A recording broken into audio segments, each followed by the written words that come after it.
Olá, espaçonauta! O nosso programa de hoje é muito especial.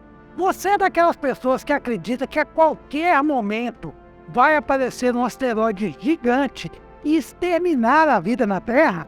Pois é, esse programa então é para você. Meu nome é Mário Fontana e este é mais um Prosa de Nerd. Seja muito bem-vindo!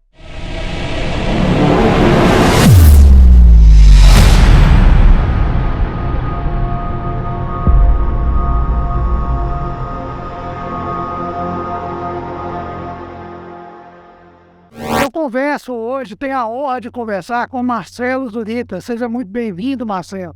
E eu já vou emendar aqui te perguntando, quem é o Marcelo Zurita? Olá, Mário, boa tarde. Bom, Marcelo Zurita atualmente é um astrônomo amador, né? Eu tenho minha atividade profissional como microempresário na área de tecnologia, mas fora isso também sou astrônomo amador, atualmente presidente da Associação Paraibana de Astronomia, diretor técnico da Rede Brasileira de Observação de Meteoros e coordenador da região Nordeste do Asteroid Day, que é um movimento global que visa prevenir, os riscos do impacto de um grande asteroide com a Terra. O que é isso, hein? Tem assunto aí hoje para dar e vender, né, Marcelo? Pois é, Marcelo, já que você falou nisso aí, qual que é o risco real do impacto de um asteroide na Terra, hoje em dia? Se a gente não considera o fator quando, a gente pode dizer que o risco é de 100%. A gente sabe que isso vai acontecer um dia, a gente não sabe quando.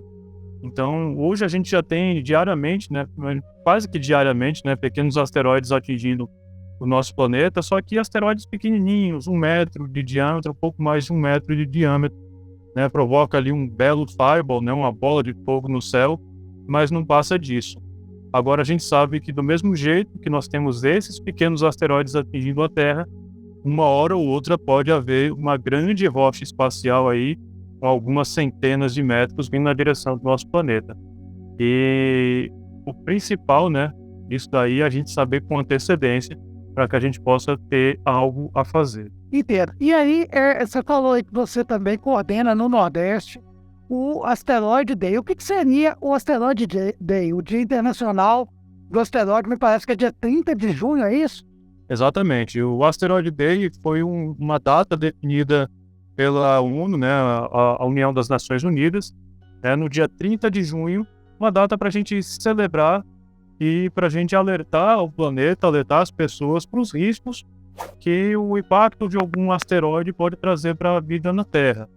E, da mesma forma, a gente tentar discutir ações que podem ser realizadas para poder impedir esse impacto catastrófico, ou, no mínimo, prevenir aí uma perda, uma grande perda de vidas humanas, prevenir o impacto que isso pode trazer para a humanidade. Então, ou evitar o impacto, ou minimizar os danos desse impacto.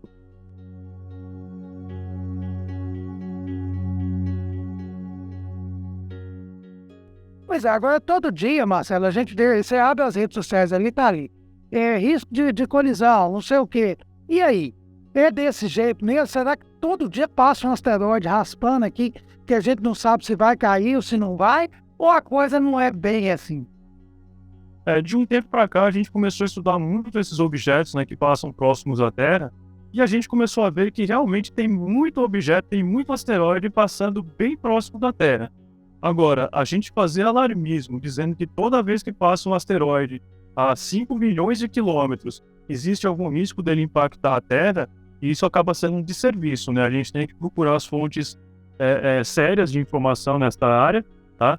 Para que a gente não se preocupe com aquilo que a gente não deve se preocupar, E direcione as nossas ações, direcione as nossas preocupações, porque realmente a gente deve se preocupar, que são os asteroides que têm chance real de impactar a Terra. E aí a gente está falando de pouquíssimos asteroides que a gente conhece.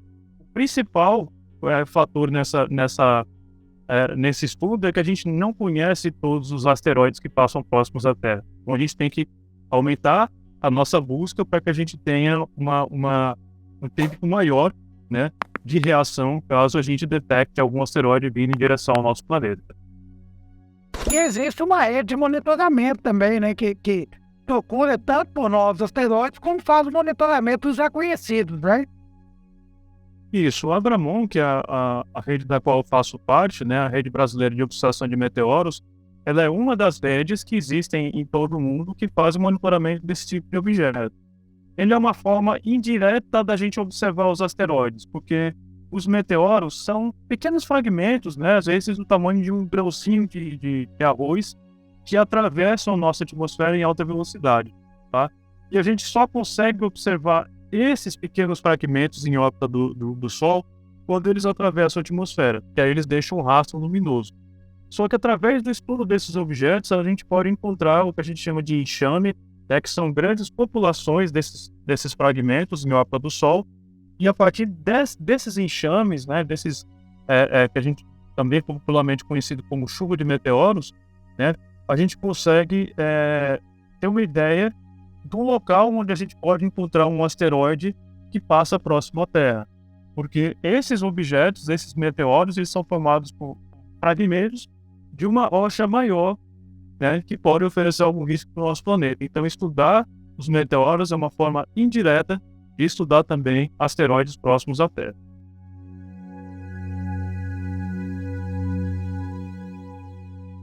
E já que você tocou no assunto, qual que é a diferença básica aí entre asteroide, meteoro, meteorito, meteoroide e cometa? Que o pessoal faz muita confusão com isso aí.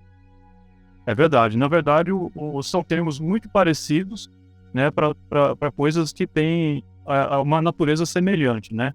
Então, para a gente iniciar, vamos falar de cometa, né? Um cometa é um fragmento de rocha espacial em órbita do Sol, só que essa rocha ela é composta basicamente de um gelo sojo, né? Gases e gelo de gases e de água congelada, tá? Com poeira também, né? Junto com esse gelo. E essa bola de gelo suja, ela orbita o Sol em uma órbita bastante alongada.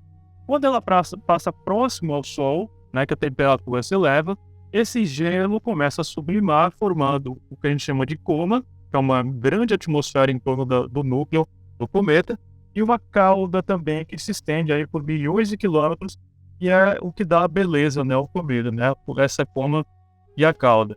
Os cometas também são a origem de grande parte dos meteoros que a gente vê aqui na Terra, porque essa poeira que está suja, né, que acaba sujando o gelo do cometa, quando ela se desprende também por ação, né, quando o cometa entra em atividade por se aproximar do Sol, ela deixa um rastro de sujeira no sistema solar, e quando a Terra atravessa esse rastro de sujeira, aí ocorrem os meteoros. E aí a gente pode falar já o que é um meteoro, tá? Que é quando a Terra, em seu trajeto pelo sistema solar, ela atravessa esses fragmentos, essa sujeira cósmica. Cada fragmentozinho, cada grãozinho de poeira, de detrito de um cometa ou de um asteroide, que a gente vai entender já o que é, quando ela atravessa a atmosfera da Terra em alta velocidade, ela gera um fenômeno luminoso, e esse fenômeno luminoso a gente chama de meteoro, tá? Então, um meteoro é só um fenômeno luminoso gerado a partir da passagem atmosférica de um fragmento de rocha espacial. Tá? Se esse fragmento de rocha espacial é grande o suficiente para resistir à passagem atmosférica, porque esse fenômeno, o meteoro, quando ele ocorre, ele esquenta bastante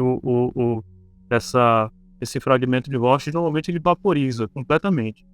Mas se ele é grande o suficiente para resistir à passagem atmosférica e chegar ao solo, aí esse fragmento de rocha no solo a gente chama de meteorito.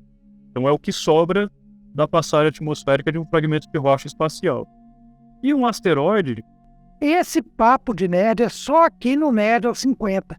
Muito legal isso no Prosa de Nerd, não é mesmo? E se você quer ajudar o nosso canal a crescer, faz o seguinte: associe-se ao nosso grupo de membros, ao nosso clube de membros, tá? Só clicar aqui embaixo no botão aqui de associar-se. O que acontece, pessoal? A partir de R$ 4,99 você vai fazer parte do grupo de membros, ajudar o nosso canal a se manter e vai ganhar vários benefícios. Por exemplo, você pode participar de um grupo de WhatsApp comigo e outros membros do canal, ter acesso aos vídeos antes dos outros inscritos, você pode participar de lives exclusivas e até ganhar uma camisa como essa aqui da nossa loja Nerd aos 50, a sua escolha. Isso mesmo, dá uma olhada lá nas opções de associação e escolha a que mais se adequa à sua realidade. Um asteroide é o tipo de rocha espacial que não é um cometa e que está em órbita do Sol e que tem um tamanho superior a 1 metro, tá? Então, uma rocha espacial em órbita do Sol com tamanho superior a 1 metro e que também não é um planeta, que não é um satélite, né? Que são outros conceitos aí, a gente pode chamar de asteroide. E esses tem muitos, tá? Existem muitos asteroides aí no sistema solar. A grande maioria deles no chamado cinturão principal entre Marte e Júpiter, mas eles ocorrem em todo o sistema solar, tá? Tem muito passando aqui próximo à Terra, tá? Se esse asteroide, se essa rocha for menor do que 1 metro, aí é o que a gente chama de meteoroide, tá? Mas é só um termo técnico mesmo. É como se fosse um asteroide menor do que 1 metro. É a classificação só pelo tamanho mesmo, né? Isso, nesse caso é. E aí, deixa eu te falar, eu antecipei aqui um pouquinho, né? Porque a gente estava falando do asteroide Day, eu pulei, mas até por causa dos conceitos, né? O que é, quais são as atividades que vocês aí desenvolvem no dia do Asteroid Day? O que se faz nesse dia, além de palestras de conscientização? O que mais?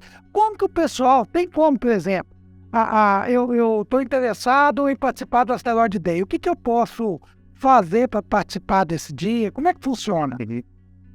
A ideia principal do Asteroid Day é a conscientização, é levar, né, essas informações acerca dos asteroides, dos riscos, né, e informações sobre eles também para o maior número possível de pessoas. Então, se você quer participar do Asteroid Day, existem duas formas. Ou você organiza uma atividade, ou você participa de frequenta uma dessas atividades promovidas aí pelo Asteroid Day. Quem quiser criar uma atividade, é a coisa mais simples. Você pode fazer isso convidando um astrônomo, se você é astrônomo, preparando uma palestra para falar a respeito disso. Dá para participar, aqui a gente faz muito isso, levando mostras de meteoritos. Então lá, quando a gente mostra os meteoritos, todo mundo se interessa, né? Uma coisa que chama muita atenção. E aí você começa a explicar como é que se formam aqueles meteoritos, que aquilo foi uma rocha que atingiu a Terra, né? Uma rocha espacial que atingiu a Terra. Então a gente pode falar que aquele é um objeto pequeno, mas pode estar vindo um maior por aí. E como é que a gente pode detectar esses meteoritos, né? Essas rochas espaciais, antes dela atingir a Terra? Então dá para desenvolver muita coisa em cima disso. Aqui na Paraíba, por exemplo, a gente faz muito mostras de modelos de asteroides. São modelos que a gente encontra na internet para impressão 3D. Então a gente faz a impressão 3D do modelo, pinta bem bonitinho e monta junto com um painel contando a história daquele asteroide, tá? Para que as pessoas venham e conheçam um pouco mais, se aprofundem um pouco mais nesse tema, tá? Esse asteroide aqui passa próximo à Terra, mas ele não oferece risco, tá? O principal ponto é que aquele asteroide que pode oferecer risco realmente para a Terra, a gente não conhece ainda. Então a gente vai desenvolvendo em cima desses temas. E palestras, né? Palestras é uma coisa sempre muito boa, né? Dependendo do público, é claro, mas que a gente acaba levando aí um pouco da história, conta a história de casos, por exemplo, sondas que visitaram asteroides, a sonda Rosetta, por exemplo, que visitou o cometa 67P. A gente conta a história, por exemplo, do asteroide Apophis, né? Que foi, acho que causou o maior temor na humanidade lá em 2004. O pessoal havia calculado o risco que ele impactasse a Terra agora em 2029 ou 2036. Então, são coisas que são interessantes da gente levar. Inclusive, o Apophis tem gente que ainda acredita nos cálculos daquela época, né? Isso é legal, a gente até falar disso, né? Ele vai passar em 2029, ele vai passar muito perto da Terra. Vai ser visível a olho nu a passagem desse asteroide, inclusive aqui no Brasil, tá? Então, claro, se hoje passa um asteroide a 5 bilhões de quilômetros, o pessoal acha que vai cair na Terra, imagina um passando a 30 mil quilômetros, e do tamanho do Apophis, né? Tem 320 metros, mais ou menos. O asteroide Apophis. Vai ser realmente uma coisa bem interessante da gente acompanhar, né? E uma coisa também legal, Mário, que a gente faz aqui, talvez seja o principal forte, né, do Asteroid Day, é levar tudo isso para as escolas, tá?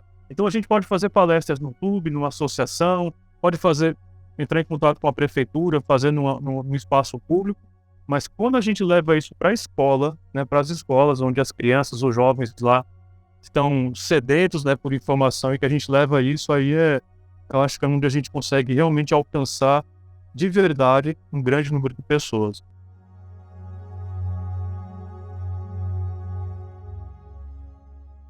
Pois é, isso aí é muito importante, até não só pela divulgação, mas, igual você falou, pela questão da própria conscientização, não é? E deixa eu te perguntar uma coisa, Marcelo. A gente tem essas redes aí que a gente chama de monitoramento de defesa planetária. Então, por exemplo, mesmo com essas redes de defesa planetária, a NASA tem vários observatórios, a gente tem astrônomos amadores, igual o Cristóvão Jacques do SONIA aqui, que é engajado também em descobrir novos asteroides e monitorar.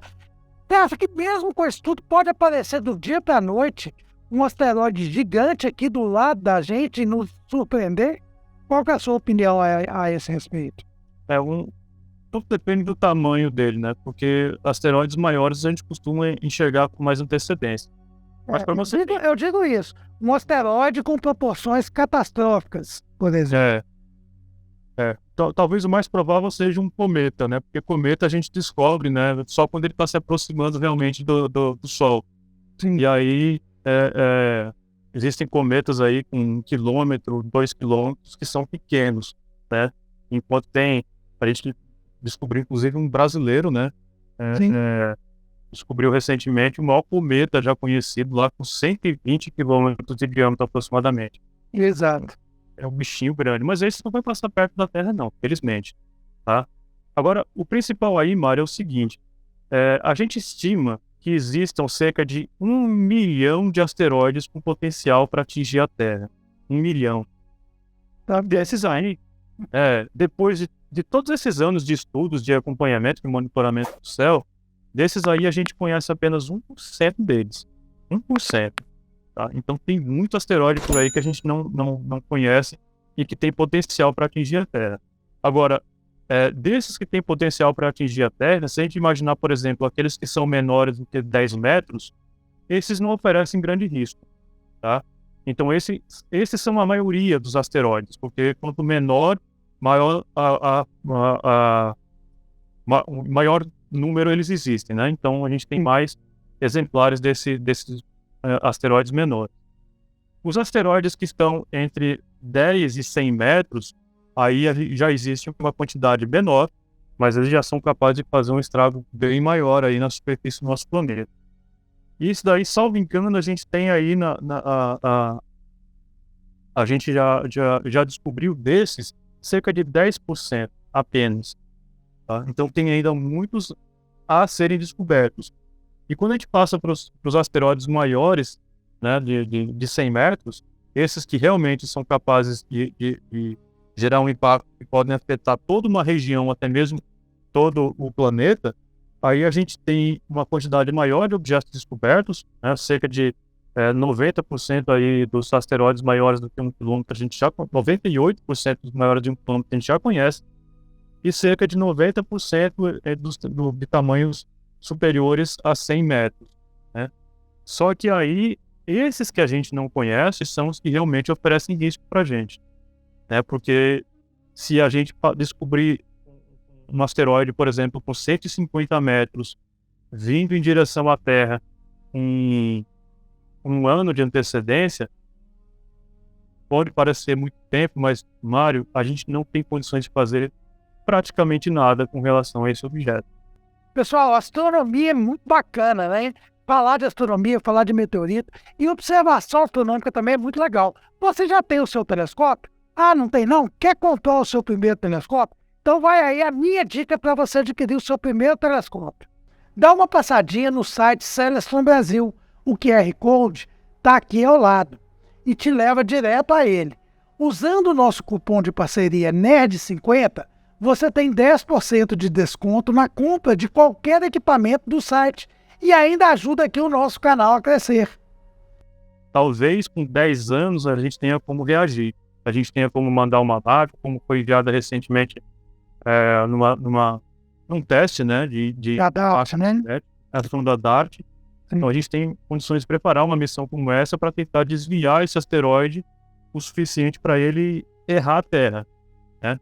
Agora, com pouco tempo, com, sei lá, 3, 4 anos, a gente não tem tempo hábil para fazer isso.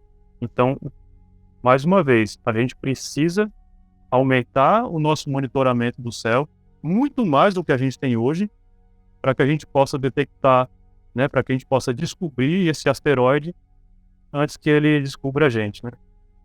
Pois é. E é interessante você falou, eu ia até tocar no assunto, a sonda DART, a missão DART, na verdade, foi uma missão muito interessante, né?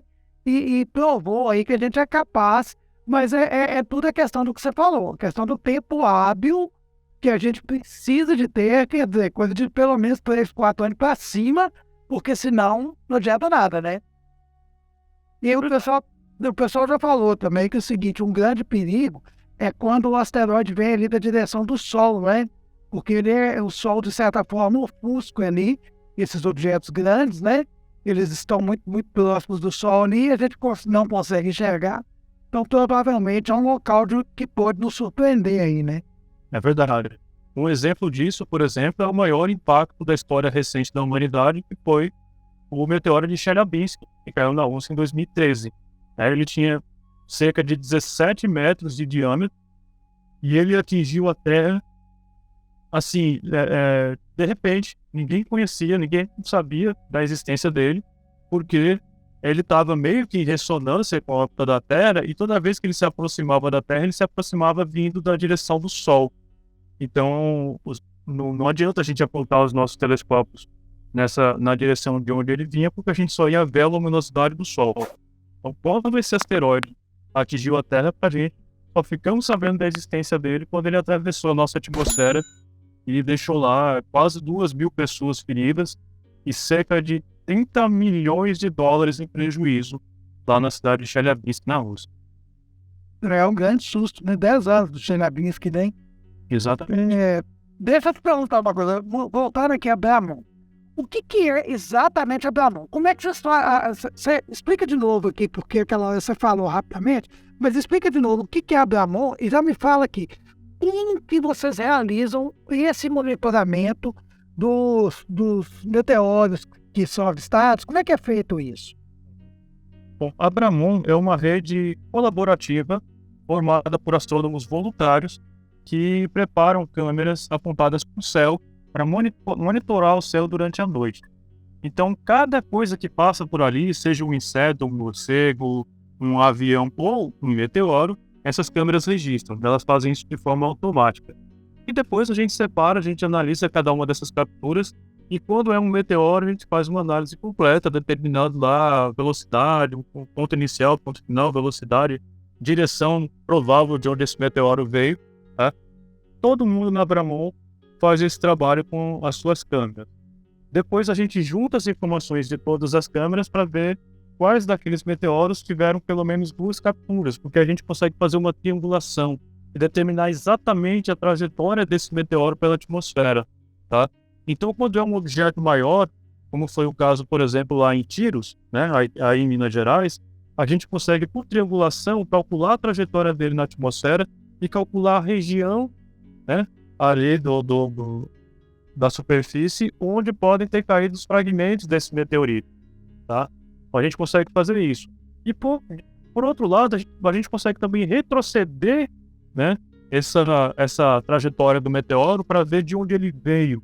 Então a gente consegue traçar a órbita dele antes dele atingir a atmosfera da Terra, e por isso é que a gente consegue estudar indiretamente também alguns asteroides. A gente já teve, a Bramon já participou de várias pesquisas onde foram descobertas chuvas de meteoros aqui, principalmente no hemisfério sul do planeta, onde a gente tem a maioria das nossas câmeras, né?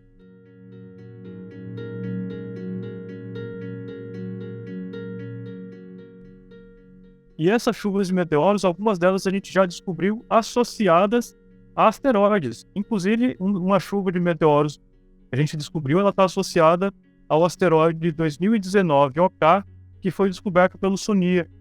Tá? Então, veja só como é interessante. Os meteoros, eles normalmente são ejetados ou de cometas ou são partículas, né, de rocha espacial ejetadas de cometas ou de asteroides.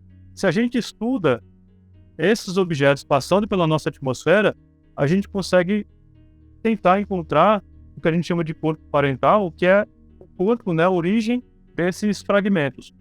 Então, com isso, a gente conseguiu essa associação com 2019 OK, né, que o asteroide aí, inclusive, um tamanho superior a 100 metros, que passou aí apenas 70 mil quilômetros da Terra.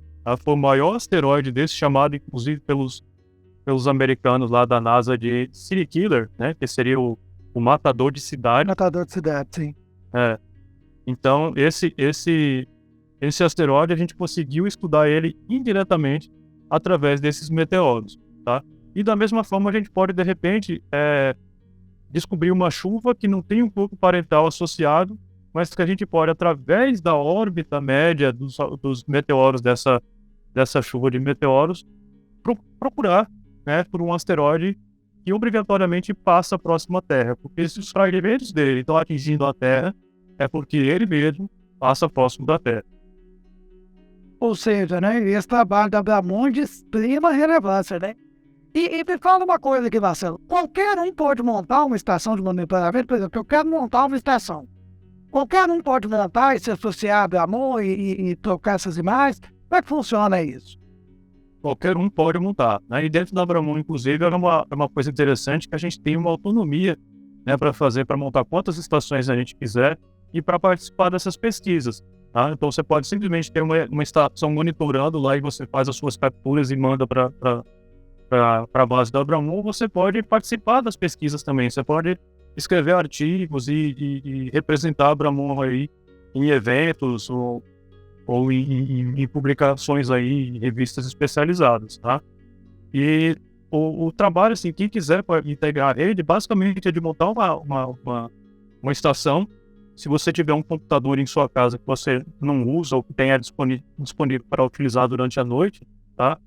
Basicamente, vou comprar uma câmera, né, público para conectar essa câmera no computador, tá? A gente tem todas as dicas lá no nosso site de como montar essa estação, mas hoje em dia está saindo numa média de uns R$500, tá? Para você comprar os equipamentos necessários para montar uma estação de meteoro, caso você já tenha o computador disponível, tá? E montou a estação, a gente ajuda a configurar, a gente ajuda a você iniciar a operação, né? E depois disso é só deixar ela registrando os meteoros durante a noite e analisar, fazer as análises no dia seguinte ou quando você tiver disponibilidade, né? Aí esses dados que você captar vão contribuir de alguma forma para essa pesquisa. Isso é muito interessante, porque às vezes as pessoas me perguntam, uma das perguntas que a gente sempre escuta é assim, mas como que a pessoa, por exemplo, eu gosto de astronomia, eu sendo amador, como que eu posso contribuir para os estudos científicos? E isso aí é uma coisa fantástica, uma forma muito interessante, e além do que, os meteoritos em si são muito interessantes a gente, os meteoros, né, em si, desculpa, falei errado, são muito interessantes de se observar, é uma coisa muito bacana, né? Eu acho que ter uma estação e participar de um trabalho desse é muito gratificante, né? Uhum. Existem os meteoros mais tênues, que são os que a gente capta em maior número, né, todas as noites, e uma chuva de meteoros são geralmente meteoros fraquinhos, mas que a gente capta e faz todo esse trabalho de pesquisa. E de vez em quando tem os bólidos, né, que a gente chama, que são os meteoros mais luminosos, né, que terminam de forma explosiva. Esses aí, Mário, cada um deles acaba valendo uma publicação, acaba valendo um artigo, porque eles vêm com toda uma história, né? Se a gente consegue registrar ele em várias estações, a gente consegue, por exemplo, traçar a área de dispersão dos meteoritos, a gente consegue, dependendo do tipo de captura que a gente fizer, a gente consegue determinar, por exemplo, a composição daquela rocha espacial, né? Então, imagine, por exemplo, a gente registra um bólido, né, um meteoro mais luminoso, associado àquela chuva de meteoros que vem do asteroide 2019 OK. Se a gente conseguir o que a gente chama de espectro, que é quando a gente utiliza uma câmera com uma grade de difração, que gera um espectro mesmo luminoso do meteoro, a partir desse espectro, a gente consegue determinar a composição química, né, dessa rocha espacial. A gente estaria determinando a composição química do asteroide 2019 OK. indiretamente através de um meteoro. Então, cada uma dessas capturas dos objetos mais luminosos, elas podem gerar publicações, elas podem gerar ciência, né, que é útil aí para todo mundo que trabalha nesta área.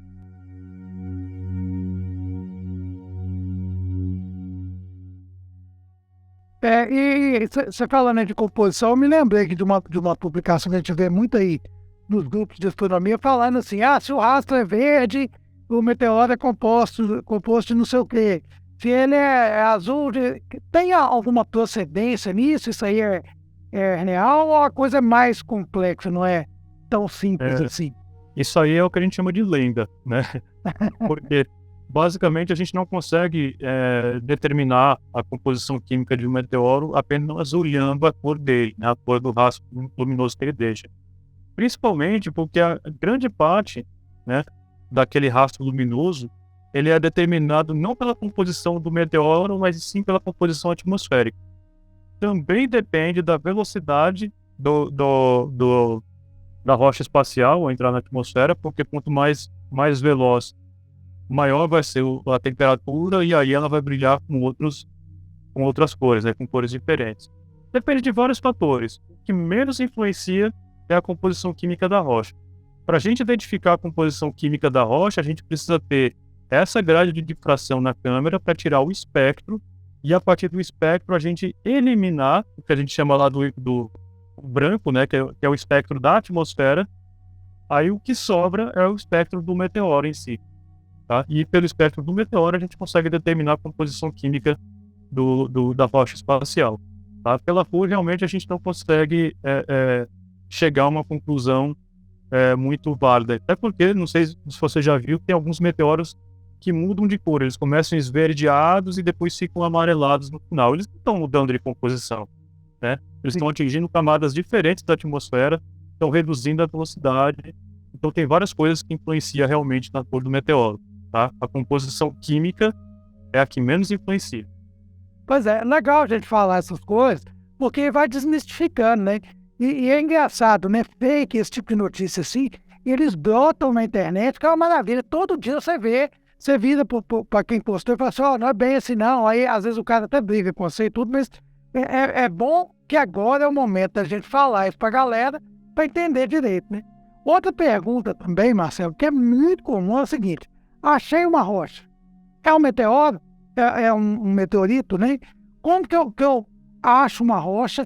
Como saber se ela é um meteorito ou não? Existe alguma forma que eu possa fazer, por exemplo, aqui em casa para saber se é? Quer saber mais sobre como observar meteoritos, sobre chuvas de meteoros, essas coisas? Quer aprender mais sobre astronomia? Tem um curso de astronomia que o link está aqui na descrição desse vídeo, baratinho para você aprender bem mais. A primeira dica que eu dou é não se chatear com o especialista que você consultar, tá? Porque achar um meteorito é uma coisa muito rara. Claro que a gente torce por isso, né? Porque a ciência, né, é feita a partir dessas rochas espaciais. Tem muita ciência feita a partir dessas rochas espaciais, tá? Mas achar um meteorito é realmente uma coisa muito rara. Então, existe um processo, existe até um fluxograma que a gente segue para analisar o possível meteorito, tá? Que eu posso passar para vocês, que é bem simples, tá? Que qualquer pessoa pode seguir. Então, a primeira característica que a gente procura é ser uma rocha escura por fora, tá? Se é uma rocha escura por fora, geralmente opaca, tá? Existem alguns meteoritos que tem a que a gente chama lá de crosta brilhante, né? Mas a maioria deles são opacas, escuras e sem maiores detalhes na superfície. É difícil a gente encontrar um buraco, uma ponta, alguma coisa assim. Por quê? Porque essa rocha atravessou a atmosfera em altíssima velocidade, em temperaturas altíssimas, tá? Tudo em volta dela derreteu. Então ela deixou essa crosta escura, né, carbonizada ali pelo calor, né, da passagem atmosférica, e qualquer ponta, qualquer buraco que ela tenha, ela foi suprimida pelo calor, né, pelo ar quente passando, né, por essa rocha. Ela não deixa uma superfície muito detalhada, muito intrincada, não. É sempre alguma coisa geralmente lisa, escura e opaca.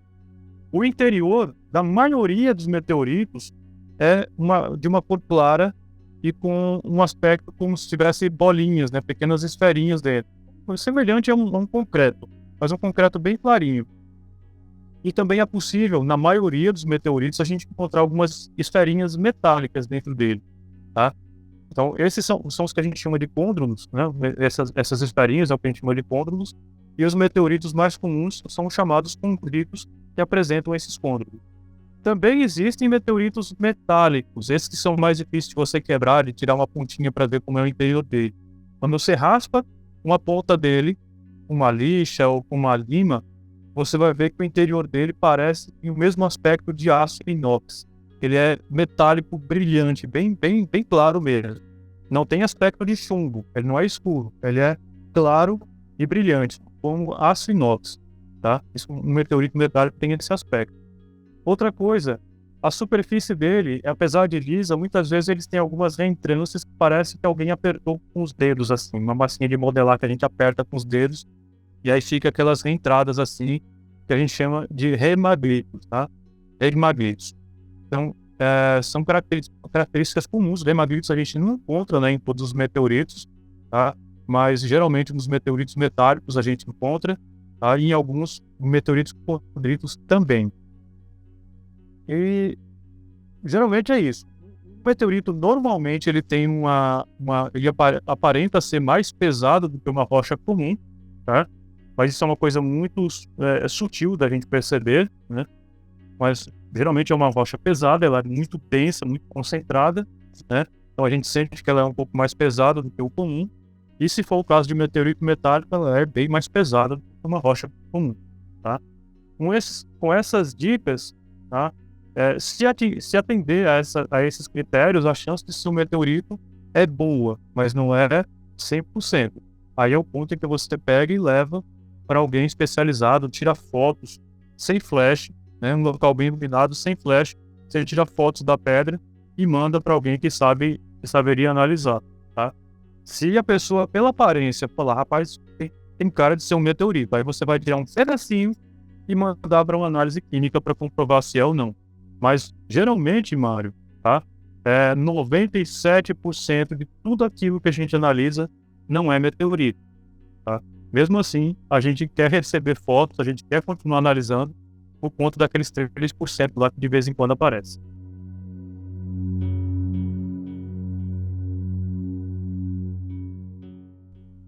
Ah, tá. Pois é, e aí eu vou te perguntar uma outra coisa. O comércio de meteoritos é legal? No Brasil é legal, né? Principalmente porque não existe nenhuma legislação a respeito disso hoje. Então a gente comercializa meteorito como sendo um achado, né? Uma coisa que a gente encontrou. Do mesmo jeito, de vez em quando você encontra lá uma pedra que é bonita, você vai pegar aquela pedra lá e vender, tá? E no caso do meteorito, né? No caso de uma pedra, se você encontrar ele numa propriedade privada, aquela pedra faz parte daquela propriedade. Você teoricamente não poderia tirar ela de lá. Já no caso do meteorito, pela legislação atual, como é uma rocha que vem do espaço, então ela pertence a quem encontrar, né? Então, aquela pessoa que encontrar é o dono dela e pode vender da forma como pode comercializar ou doar, da forma como ele achar mais interessante, tá? Então, apesar de muita gente não gostar, né, da questão do comércio, né, de meteoritos, hoje é uma coisa legal. E mais, Mário, o comércio de meteorito, na minha visão, ele é importantíssimo para manter o interesse nas pessoas de encontrar meteoritos. Papo interessante, não é mesmo? Agora você podia estar assistindo aí esse programa usando a nossa camisa Nerd aos 50 aqui, que legal. A camisa produzida pela ML Oficial Esportes. Isso mesmo. É só correr aqui, ó. O link tá aqui embaixo, ó, na tela aqui. E também tem as camisas aparecendo aí para você. Clica nelas que você vai direto para a nossa loja, ou então usa o nosso link. Essa camisa, pessoal, ela é uma camisa que poderia tranquilamente ter sido feita pela NASA, por tanta tecnologia. É uma camisa que tem filtro UV50+, ela não amassa, não amarrota, ela pode ser lavada à máquina, seca rápido e não deixa o suor em contato com o corpo. É extremamente confortável. Tá esperando o quê? Você já buscou a sua lá não? Vai lá, clica nesse trem aí e pega a sua. Saber que ele tem um valor financeiro, tá? é uma coisa importante para que as pessoas procurem, né, para que as pessoas vão atrás quando encontrarem algo diferente, né, e de repente comprovar que aquilo é um meteorito. Ela sabe que vai ganhar algum dinheiro com aquilo, então ela vai atrás, ela não vai simplesmente passar, chutar, né, aquela pedra estranha lá no meio da rua e deixar para lá. Tá? Então eu acho que o comércio de meteoritos é bom para que a gente encontre cada vez mais meteoritos aí no território brasileiro. Entendi. Pois é, agora deve ter muita gente aí vendendo gato por lebre, né? E aí? Existe alguma certificação? Por exemplo, eu quero comprar um telescópio. Ó, quero comprar um meteorito, desculpa. Aí existe alguma certificação? Alguém que certifica e fala assim, não, esse aqui é de fato um fragmento da rocha tal? Tem alguém que dá essa certificação? Pois isso é um bom ponto a se falar, Mário, porque tem muita gente que realmente, né, veio de gato por lebre, e aí o que a gente tem que saber, sempre que a gente quiser comprar uma rocha espacial, comprar um meteorito, é só comprar de um vendedor certificado, tá? Existe uma organização, a IMCA, que é International, Associação Internacional de Colecionadores de Meteoritos, tá? Ela tem ela dá uma certificação, né, para aqueles colecionadores que fazem parte dela, e através do número, você consegue, o número do colecionador, no BMCA, você consegue consultar lá no site deles se aquele é realmente um vendedor certificado. Tá? Você pega informações dele e tudo mais. Então, quando você compra de um vendedor, né, de um colecionador certificado pela IMCA, você tem segurança de que aquilo que você está comprando é um meteorito. Tá?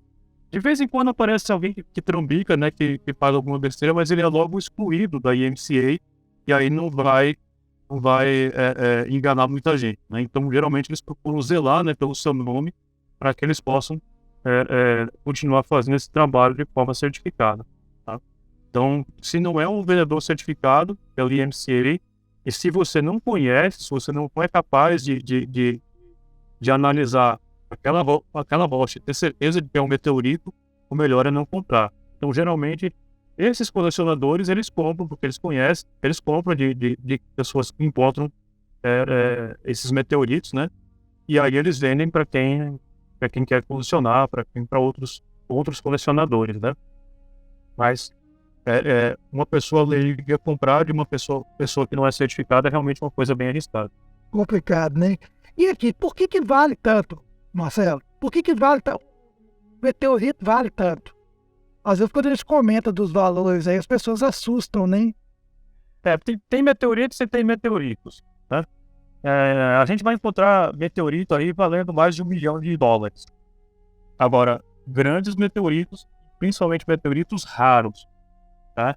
E você vai encontrar grandes meteoritos que valem R$100 mil, né? Um meteorito que caiu em Santa Filomena lá com 40 quilos, né? Um meteorito enorme.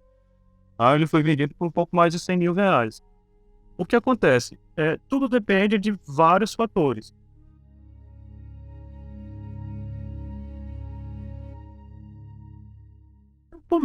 É um comércio em que você não tem preço tabelado, em que você não tem uma fórmula certa para se calcular o valor do objeto.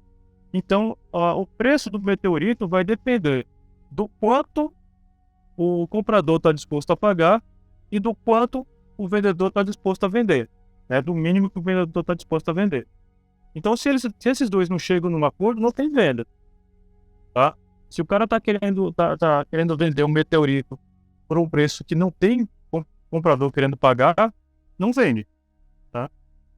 O que acontece? O comprador, ele vai comprar um meteorito, ele vai pagar mais caro por um meteorito, por exemplo, que é uma queda recente. A gente consegue ver, por exemplo, a crosta de fusão bem definida, que é a parte externa escura, né? Então, ele vai pagar melhor para um meteorito com queda recente. Se foi uma queda observada, né, que gerou um bólido, que foi registrado, que passou na televisão, aquilo vai valer mais.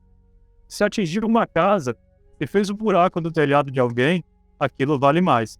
Então, tem vários fatores que encarecem o preço do meteorito. E, principalmente, se ele for um meteorito raro, por exemplo, um meteorito vindo da Lua, ou vindo de Marte, aí é que ele vale bastante mesmo. Interessante demais isso. É bom para orientar, porque eu nunca vi ninguém falando dessa questão abertamente aí do comércio de meteorito. Muito legal isso. Bom, Marcelo, acho que a gente chegou debateu bastante aqui, chegou num ponto muito bacana. Queria te agradecer muito aí pela sua participação, pela disponibilidade, pela boa vontade. Prazer te conhecer também, já ouço falar de você há muitos anos. Então, um grande prazer ter você aqui no Prosa de Nerd, no Nerd aos 50, e agradecer mesmo. E saber suas considerações finais aí pra galera. Bom, Mário, eu que agradeço aí a oportunidade de estar falando aí um pouco sobre tudo isso, né? Especialmente sobre o Asteroid Day, porque a gente está entrando aí na reta final do Asteroid Day. Então, quanto mais pessoas conhecerem, quanto mais pessoas dispostas a organizar atividades do Asteroid Day, vai ser melhor, tá? É importante dizer também que quem tiver interessado em registrar alguma atividade do Asteroid Day, pode fazer esse registro lá no site asteroidday.org. Aí tem uma opção para você adicionar um evento. Qualquer pessoa que fizer uma atividade pode registrar lá o seu evento. Essa atividade pode ser uma palestra, uma amostra de meteoritos, de modelos de asteroides, como a gente faz muito aqui. Pode ser, por exemplo, assistir um filme, né, com essa temática e debater esse filme depois, né, fazer isso numa sala de aula, fazer isso num clube, numa associação, tá? Tudo que você fizer que permite discutir o assunto, né, asteroides, com outras pessoas, você pode registrar como evento do Asteroid Day lá através do site asteroidday.org, tá? Então, a gente sempre agradece essas oportunidades aí, para a gente poder falar mais, para que esse tema chegue cada vez mais a mais pessoas, para que a gente possa, como eu disse, né, encontrar o asteroide antes que ele nos encontre. Exatamente. E só falar pro pessoal aqui, eu vou pegar todos os links aqui que o Marcelo falou pra gente, viu, Marcelo? E vou colocar na descrição do vídeo lá pra galera poder acessar tanto da Bramon como aí do Asteroid Day, de todos eles aí. Bom, pessoal, esse foi mais um Prosa de Nerd. Tá vendo que a coisa aqui tá só crescendo? Papo bom de nerd. É isso aí. E agradecer a todos vocês aí que são espaçonautas de carteirinha e falar o seguinte: você quer ajudar o nosso canal a crescer, a chegar mais longe? Então fala o seguinte: pega esse vídeo e compartilha para um amigo seu que você sabe que ama astronomia. Fazendo isso, o YouTube vai entender que o canal e o vídeo são de relevância e vai entregá-los a cada vez mais pessoas. E assim o nosso canal cresce. Conta aí com a sua ajuda, espaçonauta. Grande abraço.